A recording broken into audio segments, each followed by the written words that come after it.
Good morning students. अब हम जो इस पार्ट में पढ़ेंगे, जैव प्रक्रम जो है 10वीं वर्ग का पहला पाठ है, उसका यह पार्ट 2 है। पिछले क्लास में हम लोग पढ़े थे कि प्रकाश संश्लेषण क्या है और प्रकाश संश्लेषण की क्रिया में ऑक्सीजन गैस मुक्त होती है। यहाँ तक हम लोग ने पढ़े थे। उसी में से एक और प्रश्न निकलता है कि प्रयोग द्वारा दिखाएं कि प्रकाश संश्लेषण के लिए क्लोरोफिल आवश्यक है। तो प्रकाश संश्लेषण के लिए क्लोरोफिल आवश्यक है, क्योंकि बिना क्लोरोफिल के प्रकाश संश्लेषण की क्रिया संभव नहीं है। इसके लिए एक प्रयोग द्वारा हम लोग देखेंगे। इसके लिए क्या करेंगे कि प्रकाश संश्लेषण के लिए क्लोरोफिल आवश्यक है। इसके लिए क्या करते हैं हम लोग कि क्रोटोन एक पौधा है, पत्ती है, चित्तीदार पत्ती होता है, उसके पत्ती को हम लोग लेंगे और ये जो सफ़ेद भाग है, ये सब जो है सफ़ेद भाग या हरा भाग होगा, उसको हम लोग क्या करेंगे, एक गाढ़े नीले रंग से क्या करेंगे, उसको रेखांकित कर देंगे। और रेखांकित करने के बाद जो है इस पत्ती को हम लोग एक जो वाटर बाथ है, इसमें क्या करेंगे, रखेंगे और उसमें एक अल्कोहल वाले बीकर है, उसमें रखकर इसको क्या करेंगे कि गर्म करेंगे। तो देखेंगे कि थोड़ी देर जब उबालेंगे तो उबालने के बाद देखेंगे कि जो हरे रंग की जो पत्ती है, क्लोरोफिल है, वह धीरे धीरे रंगहीन हो जाएगा। और इस थोड़ा देर के लिए इसको क्या करेंगे, ठंडा होने देंगे। और ठंडा होने के बाद इस पत्ती को निकाल कर अच्छी तरह से धो देंगे और इसके बाद इस पत्ती पर कुछ आयोडीन की क्या करेंगे, कुछ बूंद डालेंगे। तो हम देखते हैं कि हरी चित्ती वाला जो भाग होगा, जहाँ जहाँ हरा हरा था, वो जो है गाढ़ा नीला रंग में बदल जाएगा और जो सफ़ेद भाग था उस पर कोई असर नहीं होता है। ऐसा इसलिए होता है कि जहाँ जहाँ क्लोरोफिल था वहाँ प्रकाश संश्लेषण की क्रिया होती है और जहाँ हरी सफ़ेद भाग होता है वहाँ पर जो है जो चित्तीदार होता है वहाँ पर जो है प्रकाश संश्लेषण की क्रिया नहीं होती है।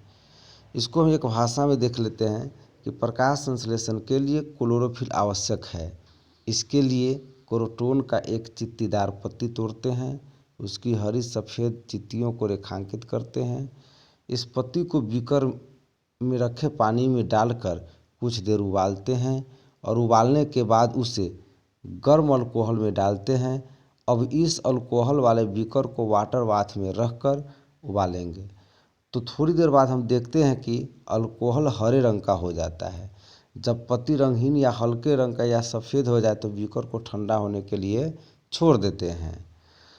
ठंडा होने के बाद पत्ती को पानी में अच्छी तरह से धोते हैं। इसके बाद पत्ती पर आयोडीन का कुछ बूंद डालते हैं तो हम देखते हैं कि हरी चित्ती वाला भाग गाढ़ा नीला रंग का हो जाता है, परंतु पत्ती का सफ़ेद चित्ती वाला भाग नीला नहीं होता है। इसका अर्थ यह होता है कि सफ़ेद भाग पर आयोडीन का कोई असर नहीं होता है। हरी चित्ती वाले भाग में क्लोरोफिल मौजूद था, इसलिए इस हिस्से में प्रकाश संश्लेषण की क्रिया हुई है, जिससे मंड या स्टार्च का निर्माण होता है। परंतु पत्ती के सफ़ेद चित्ती वाले भाग में क्लोरोफिल अनुपस्थित था, इसलिए उस भाग में न तो प्रकाश संश्लेषण की प्रक्रिया हुई और न ही मंड या स्टार्च का निर्माण हुआ। इससे साबित होता है कि बिना क्लोरोफिल के प्रकाश संश्लेषण की प्रक्रिया संभव नहीं है। इसका मतलब है कि जहाँ क्लोरोफिल होगा वहीं पर प्रकाश संश्लेषण की क्रिया होगी। इससे संबंधित प्रयोग द्वारा एक और क्वेश्चन है कि प्रकाश संश्लेषण की क्रिया में कह रहा है कि प्रकाश संश्लेषण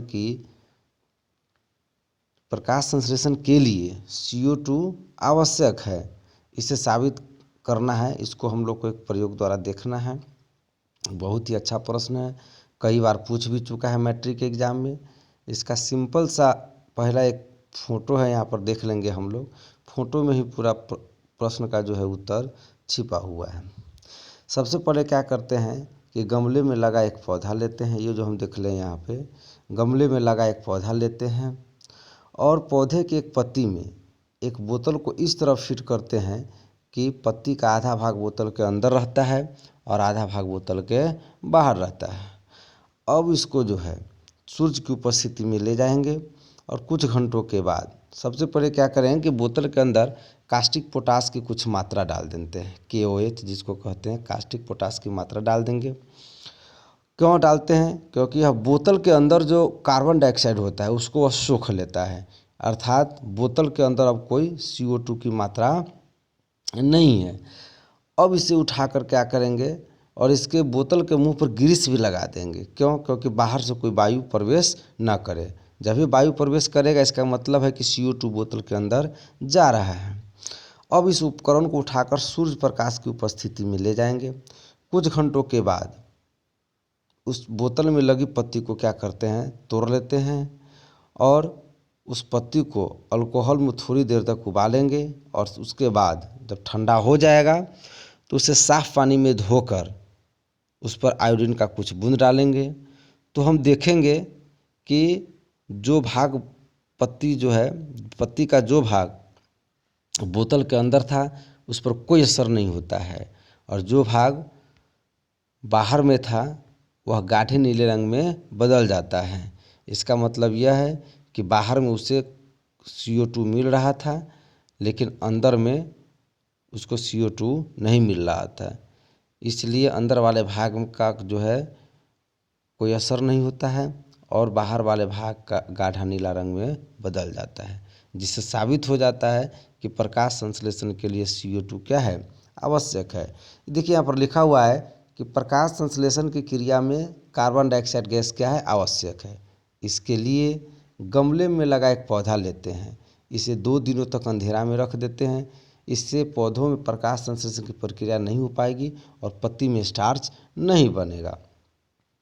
अब क्या करेंगे कि चौड़े मुंह की बोतल लेंगे, चौड़े मुंह वाले बोतल लेंगे और इसमें कास्टिक पोटास की कुछ मात्रा डालते हैं जो पहले से उपस्थित CO2 की मात्रा को सोख लेता है। जी, इस बोतल के अंदर जो पहले से CO2 होगा उसको कास्टिक पोटास डालते ही CO2 की मात्रा को वह सोख लेगा। उस बोतल में पौधे की एक पत्तियों को इस तरह व्यवस्थित करते हैं कि पत्ती का आधा भाग बोतल के अंदर तथा आधा भाग बोतल के बाहर रहता है। बोतल के मुंह पर ग्रीस लगा देते हैं जिससे वायु बोतल के अंदर नहीं जा पाता है। अब इस उपकरण को सूर्य की रोशनी में कुछ घंटों के लिए रख देते हैं। 4 घंटे के बाद उस पत्ती को बोतल से बाहर निकाल कर तोड़ लेते हैं और इस पत्ती को अल्कोहल में थोड़ी देर तक उबालते हैं।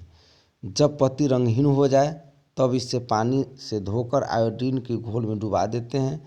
तो हम पाते हैं कि पत्ती का वह भाग जो बोतल के बाहर था गाढ़े नीले रंग का हो जाता है तथा जो भाग अंदर था वह हल्के पीले रंग का हो जाता है। इसका कारण यह है कि आयोडीन स्टार्च को नीला कर देता है और पत्ती का वह भाग जो बोतल के अंदर था नीला नहीं हो पाता है क्योंकि पोटास का घोल जो है कार्बन डाइऑक्साइड को सोख लेता है, जिससे पत्ती के भीतरी भाग में स्टार्च का निर्माण नहीं बन पाता है। इस प्रयोग से साबित होता है कि प्रकाश संश्लेषण के लिए कार्बन डाइऑक्साइड आवश्यक है। बहुत इंपॉर्टेंट प्रश्न है। अब इससे कुछ छोटे छोटे प्रश्न सब है जो आपको मैट्रिक एग्जाम में पूछा है कि प्रकाश संश्लेषण के लिए छोटा छोटा प्रश्न है जो शॉर्ट क्वेश्चन के रूप में पूछा है। प्रकाश संश्लेषण के लिए आवश्यक कच्ची सामग्री पौधा कहाँ से प्राप्त करता है? आखिर प्रकाश संश्लेषण के लिए जो जो चीज़ चाहिए पौधा कहाँ से प्राप्त करता है? तो प्रकाश संश्लेषण के लिए आवश्यक कच्ची सामग्री पौधा अलग अलग स्रोत से प्राप्त करता है। जैसे पर्णहरित उसके पत्ता में जो पाया जाता है और पत्ती के लवक से मिलता है। कार्बन डाइऑक्साइड वायुमंडल से, जल मृदा से यानी मिट्टी से जो है वह प्राप्त करता है। अगला जो प्रश्न है कि स्वपोषण के लिए आवश्यक पदार्थ या आवश्यक परिस्थितियाँ कौन कौन सी है? जी, बहुत इम्पोर्टेंट प्रश्न है। स्वपोषी पोषण के लिए आवश्यक परिस्थितियाँ निम्न है, यानी कि किसके सहायता से स्वपोषी जो है अपना जो है वो भोजन बना लेता है। सीधा मतलब यही है। क्या क्या चीज़ उसको चाहिए, तो पहला है पर्णहरित, तो उसके पत्ता में पाया जाता है।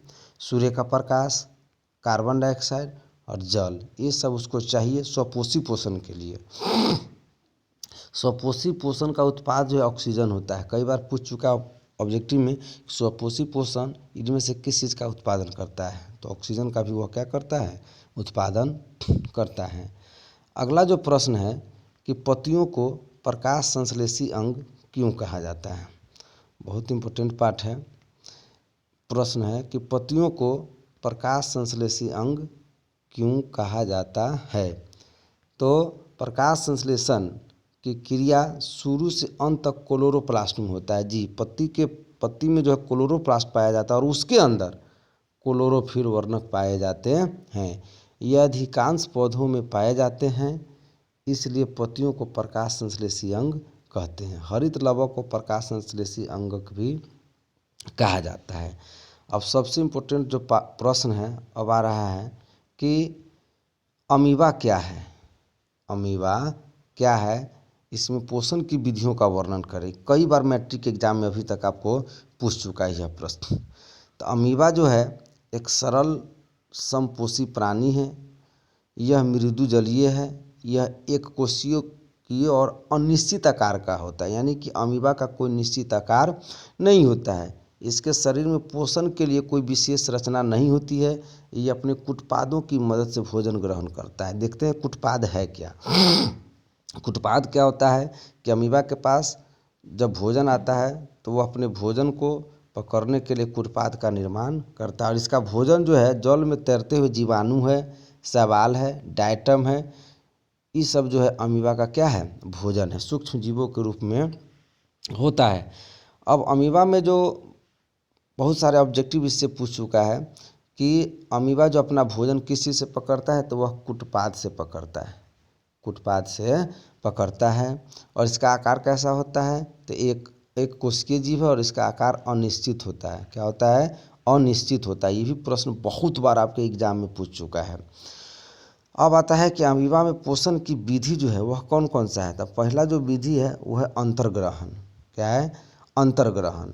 इसमें जो हम लोग देखेंगे यह है आपका अंतर्ग्रहण। तो अमीबा जब भी भोजन के समीप होगा तो अपने उसको पकड़ने का कोशिश करेगा। यानी अमीबा भोजन के अंतर्ग्रहण के लिए मुख जैसा, यानी कि मुंह जैसा कोई निश्चित स्थान नहीं होता है, बल्कि यह शरीर की सतह के किसी भी स्थान से भोजन को पकड़ सकता है। जब अमीबा भोजन के समीप होता है तो वह भोजन के चारों ओर कुटपाद का निर्माण करता है जी। ये सीडोपोडिया जिसको कहते हैं कुटपाद का निर्माण करता है। और कुटपाद के सिरे तथा पार्श्व आपस में जुड़े होते हैं और इस तरह से एक भोजन राजधानी का भी निर्माण हो जाता है। यहाँ पर देखिए ये जो कुटपाद है ये कृत्रिम पैर का निर्माण करेगा और उसी से भोजन को पकड़ेगा। ये यहाँ पर क्या है, भोजन है, उसको पकड़ेगा। और दूसरा जो प्रक्रिया है वो है पाचन। क्या है, पाचन। पाचन में क्या करेगा अमीबा कि भोजन को जब पकड़ लिया तो वह भोजन राजधानी में भोजन को ले जाएगा और वहाँ पर अपने भोजन को क्या करेगा, पाचन करेगा। यानी कि पाचन विधि में देखिए क्या करता है, अमीबा में अंतःकोशिकीय पाचन होता है और भोजन का पाचन भोजन रसधानी में होता है। भोजन पचाने के लिए ट्रिप्सिन, पेप्सिन, एमाइलेज एंजाइम पाए जाते हैं। क्वेश्चन कई बार पूछ चुका है कि अमीबा अपना भोजन कहाँ पचाता है, यानी कि भोजन का पाचन अमीबा में कहाँ होता है, तो है भोजन रसधानी में, फूड वैक्यूल। इसको बहुत बार ऑब्जेक्टिव पूछ चुका है, आप लोग भी ध्यान में रखेंगे कि अमीबा में भोजन का पाचन कहाँ होता है, तो भोजन रसधानी में। इसका जो तीसरा है विधि भोजन का, जो अमीबा में पोषण की जो तीसरा विधि वो है बहिष्करण जी।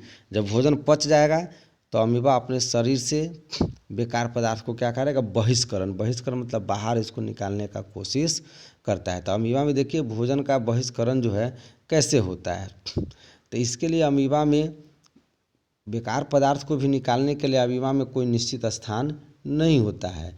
और अमीबा में अपचे भोजन को शरीर से बाहर निकालने के लिए कोई निश्चित स्थान नहीं होता है। शरीर की सतह के किसी भी भाग में एक अस्थायी छिद्र करेगा। कहीं भी, यहाँ भी हो सकता है, यहाँ भी हो सकता है, यहाँ भी हो सकता है, यहाँ भी हो सकता है, कहीं पर भी अमीबा अपने शरीर में एक अस्थायी, यानी कि वह टेम्प्रोरी छिद्र का निर्माण करता है, जिससे अपचा भोजन बाहर क्या होता है, निकल जाता है। देखिए इसमें ये भोजन है और अपचा भोजन अगले फिगर में यहाँ पर निकलने के लिए देखिए कहाँ पर आ गया साइड में, और यहाँ पर देखिए आधा बाहर निकला हुआ है और यहाँ पर पूरी तरह से बाहर निकल गया। इस तरह से अमीबा में जो पोषण की विधि है वह 3 प्रकार का है। पाचन है, नहीं सॉरी, अंतर्ग्रहण है, पाचन है और अंतिम जो वो क्या है, बहिष्करण है। यानी पहला बार में कुटपाद द्वारा भोजन को पकड़ेगा, दूसरा भाग में पचाएगा भोजन राजधानी में, और तीसरा में जो है वो अपने शरीर से अपचे भोजन को बाहर निकालने का प्रयास करेगा। इस पार्ट का सब अब जो लास्ट क्वेश्चन है वो कि पैरामीशियम क्या है। पैरामीशियम जो है ये भी एक कोशिकीय जीव है, लेकिन इसका आकार जो है निश्चित होगा। पैरामीशियम जो है अमीबा की तरह ही मृदुजलीय प्रोटोजोआ है, परंतु इसका आकार क्या है, निश्चित होता है, तथा इसका शरीर प्रचलन अंग जिससे वह चलता है उसको सिलिया कहा जाता है। ये भी कई बार ऑब्जेक्टिव पूछ चुका है कि पैरामीशियम का प्रचलन अंग कौन है, तो वह है सिलिया। पैरामीशियम में भोजन का अंतर्ग्रहण शरीर के एक निश्चित स्थान से होता है, जो कोशिका मुख या साइटोसोम स्टोम कहलाते हैं, साइटोस्टोम कहलाते हैं। ये जो है इसका आकार एक चप्पल की तरह होता है। कभी पूछ भी देता है कि पैरामीशियम का जो है देखने में आकार एक चप्पल की तरह होता है। इस तरह से जो है इस पार्ट में हम लोग अमीबा क्या है, पैरामीशियम क्या है, प्रकाश संश्लेषण के लिए CO2 आवश्यक है, इस प्रश्न को देखे हैं। उसके बाद प्रकाश संश्लेषण की क्रिया के लिए क्लोरोफिल आवश्यक है। अतः इस पाठ में हम लोग इतना ही पढ़ेंगे।